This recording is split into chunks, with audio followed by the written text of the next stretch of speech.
اعوذ باللہ من الشیطان الرجیم بسم اللہ الرحمن الرحیم۔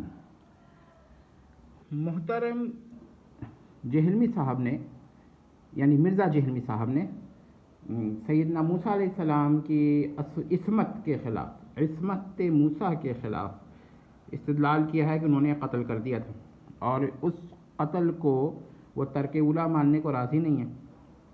تو یہاں پر یاد رکھیے کہ نفس قتل کے احکام شرعیہ مختلف ہیں۔ کوئی قتل جو ہوتا ہے حرام ہوتا ہے، کوئی مکروہ ہوتا ہے، کوئی ترک اولیٰ ہوتا ہے، کوئی مباح ہوتا ہے، کوئی واجب ہوتا ہے۔ تو یہ اقسام ہیں قتل کی۔ اب یہ تو شریعت اسلامیہ کی بات ہے۔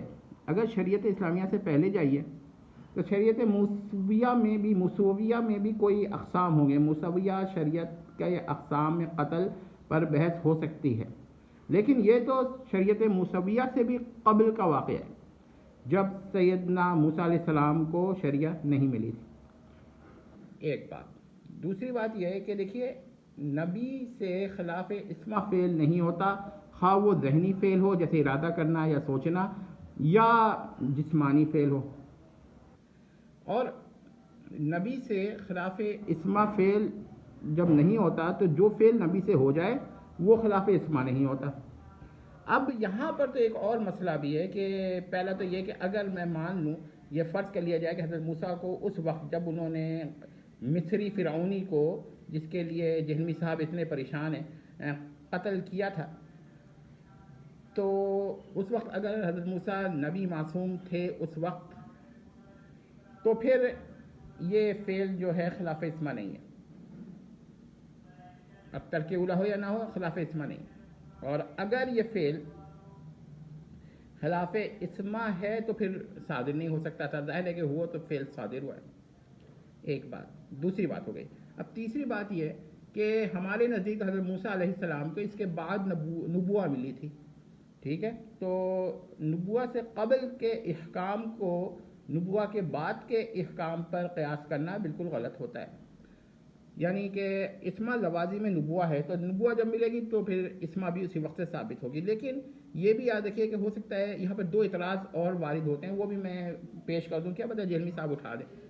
پہلا تو اعتراض یہ ہے کہ حضرت موسیٰ علیہ السلام جو ہیں، وہ تو میثاق جب ہوا تھا ابتدائے عالم کے کچھ بعد، تو اس وقت بھی نبی تھے جیسا کہ ہے۔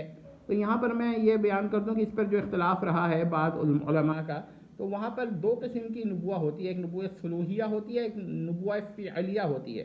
نبوہ صلوحیہ یہ ہوتی ہے کہ انتخاب کر لیا جاتا ہے کہ ان لوگوں کو نبوہ دنیا میں ملے گی، ٹھیک ہے؟